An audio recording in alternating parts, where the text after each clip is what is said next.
Сайн бацгаана уу, хуулийн цаг подкаст хэлтийн өнөөдрийн дугаар Бүрхэн аймгийн байгаль орчны газрын байгаль орчны хяналтын улсын ахлах газарч Бөм Нимбо оролцож байна. Урилга хүлээж авч хүрэлцэн ирсэнд баярлалаа. Баярлалаа. Та бүхэн өдрийн төрөе. За бид өнөөдөр байгаль орчныг хамгаалах журмын эсрэг гэмт хэрэг зөрчил олон түүнээс урьдчилан сэргийлэх талаар ярилцсанаа.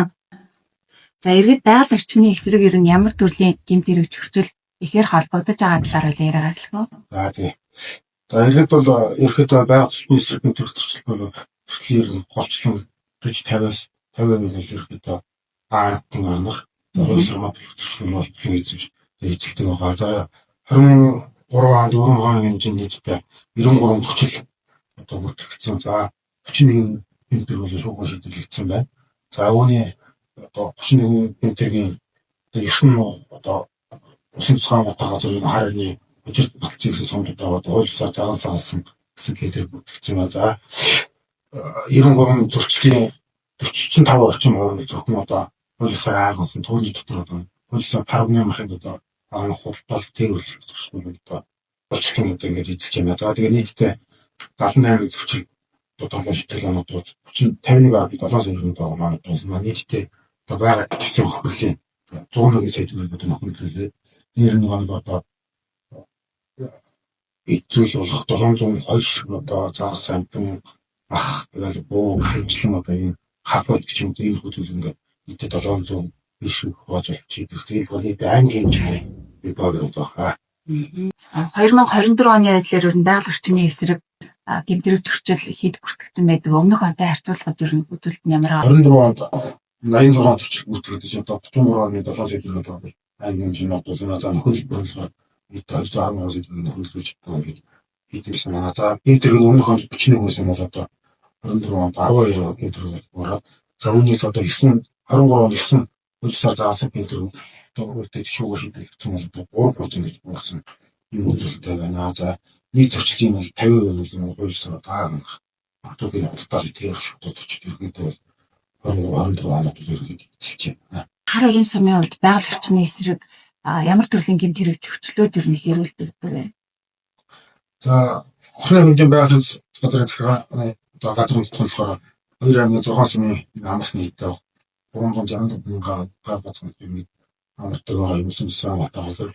За харны маань одоо баруулын гэсэн одоо орхон гал нэрээ өрнөд байгаа нь газрын нутгийн зөвлөлт ерөөдөө бол усын цэцгийн амартай газрын ерөөдөө амартай. За аймагны ихэнх нь усын цэцгийн амартай газрын амартай. За үүнийг доод харны нэг бас одоо баруун Харангай уус завхан гэдэг аймагуудын одоо энэ гол зам дагуу учраас зам дагуу тухайлсаа тарганы мах засны махыг одоо тээвэрлэх зөрчилөөр бүртгэдэг байгаа. За мөн одоо иргэд нэг одоо автобус юм одоо машин одоо Улаанбаатар хотоор одоо тарганы махыг нууж одоо хүнд айлах бас бүртгэдэг. Тэгээд үүнийг нэг одоо мэддэг үнд аймаг аснаас бол Улаанбаатар хотод очиод одоо 22-нд очин зэрэг ярьдаг те. Тэд очиод одоо нэг тарганы махаа угаалгах за машин хэрэгэж явуулах тэгээд нэг зөрчил шалгуур шийдвэрлэх ажлаа дуустал машин зэрэг юмс Лондоноос орноос саатуулах тэгээд эцэг дотоод бол гогод нөхөл бороо ийм одоо зөрчил зэрэгэд иргэд маань солдох хандлага зүйл хийдэл гаж тиймээс одоо иргэд маань хот руу ямар нэг дайвар очиж авахдаа тухайлсаар амтны гаралтай тийм мах арс одоо байх үедээ тийм тодорхой хэмжээнд шалгаж авчихыг бол одоо бас зөвлөж байна. За ер нь байгаль орчны эсрэг гэмт хэрэг зөрчил ямар төрлийн хариуцлага оногдуулдаг вэ талаар илэрэнгүй ярьж өгөө юу? Зөрчлийн тухайлын 7 дугаар бүлэг дээр бол одоо заасан зөрчил бол байгаль орчны эсрэг одоо зөрчил зөрчил шийдвэр оногдуулдаг ингээд заасан байгаа.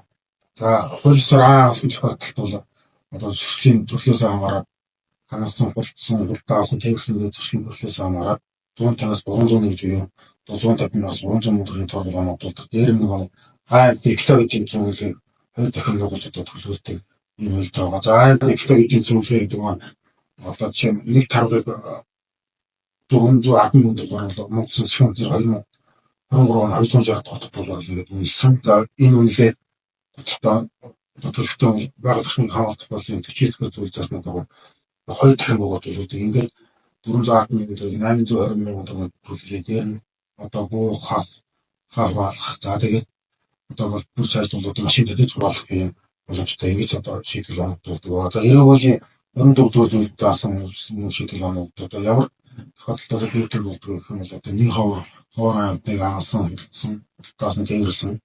За улсын цаанаатай газар гэдэг ямар ч амтныг одоо хуулсаар агасан зөв таас тээвэрсэн юм шүү гэдэг болоод ингээд бидрүүлээд ирээгээр осолготой байна.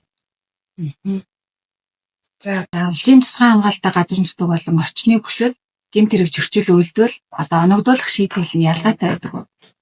За мэдээж ялгаатай байгаа. Улсын тусгай хамгаалалттай газар нутгаар бол ямар ч амтны хуулсаар агасан байсан тохиолдолд шууд гэмт хэрэг гэж одоо үзээд ингээд эргүүлийн 24 дугаар жилд бас нар ингээд шийдэгдэг байгаа. За мөн улсын тусгай хамгаалалттай газар биш ч гэсэн одоо нэг ховор амтныг худалдаа тээвэрлсэн тохиолдолд мөн гэмт хэрэг шийдвэрлэдэг юм байна. Одоо ан амтны экологи эдийн засгийн үнэлгээний талаар дэлгэрэнгүй тайлбарлаж өгөх юм.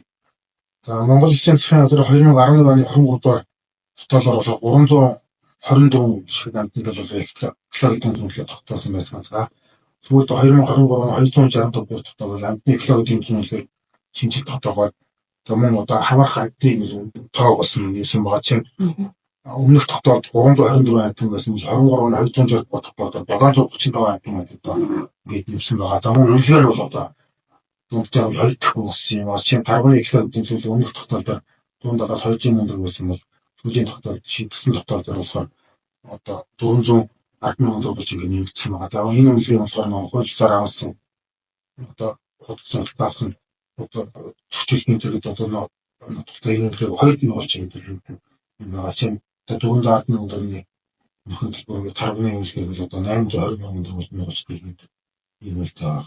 Нэг таруу 410 мянга. Нэг таруу 90 нас хүрсэн зүгэл шалтгаалаад 410 мянга төгрөг байгаа. Үүнийг 20 нутлал 820 мянга төгрөг нөхөн төлөвлөн дээр нь зөрчлийн төлөлтөөс хамаарат одоо шийдэх оногдуулах шийдвэрлэл болж байгаа даас үзэн аваад ирдэг. Иргэд одоо ингээд санаатайгаар болон санамсаргүйгээр даал орчны журмын эсрэг зөрчил гэмт хэрэгт холбогдоод байна тий. Тэгэхээр энэ дээр одоо ямар зүйл дээр анхаарал зүйтэй вэ? За манай өөрөнгөө аймаг болохоор одоо баруун гүсийн төв зам дайрчингуудын шинэ 12 бол одоо ингээд Баян хургаа болтой хол Баян-Улгийн хвчлэн аймгийн замд дамжин мөрөл харин дотор одоо Аранга завхан ус гэсэн аймагуудын одоо замын дайрчингууд. Тэгээ үүнээс шалтгаалаад одоо хуулиар аймагны хэд хэрэгтэй мах төв хийдийн хуулиар тээвэрлэх зөрчил баггүй бүрт гэдэг зам одоо иргэд маань зарим одоо хот орнууд жолооч иргэд маань дайвар цэг шалгалгүй авснаа одоо дунд нөгөө хуулиар аймагны мах төв хийд арсын одоо өнөөж даачд ингэж болох юуснаас одоо болоод Улаанбаатар хотч одоо зөрчил болгох юм тохиолдсон баггүй гэдэг. Чинь хань махтал одоо ингээд нуугаад ингээд тарнах болдог. Ачаад баригдах нийцээ холбосон дотоодохгүй бол нөгөө тээвэрсэн жолооч маань өөрөө торгоо шийдвэрлэх юм ордог. Одоо машин тэгээд одоо улаан оноор саад ийм одоо зөрчил болгох ийм асуудал одоо баггүй гарч байгаа. Тиймээс одоо энэ иргэд маань хот оронд ачаад явах одоо маш сайн шалгаж одоо авч явахгүй бол хуулиар ямар нэгэн хааны тээвэр авчих юм бол одоо тэгээд өөрөө зөрчилгийн төр тавих юм эрсдэлтэй байгаа шүү гэдэг нь харуулж байна. Өнөөдрийн подкастад Өвөр хангайгийн байгаль орчны газрын байгаль орчны улсын тэмдгийн анхлагтай цагч Бом Нямбо оролцлоо. Цаашдаа ажилд нь амжилт хүсье. За баярлалаа. Иргэд та бүхэн хууль эрх зүйн мэдлэгээ дэвшлүүлж гэмт хэрэг зөрчилд холбогдохоос урьдчилан сэргийлээрэй.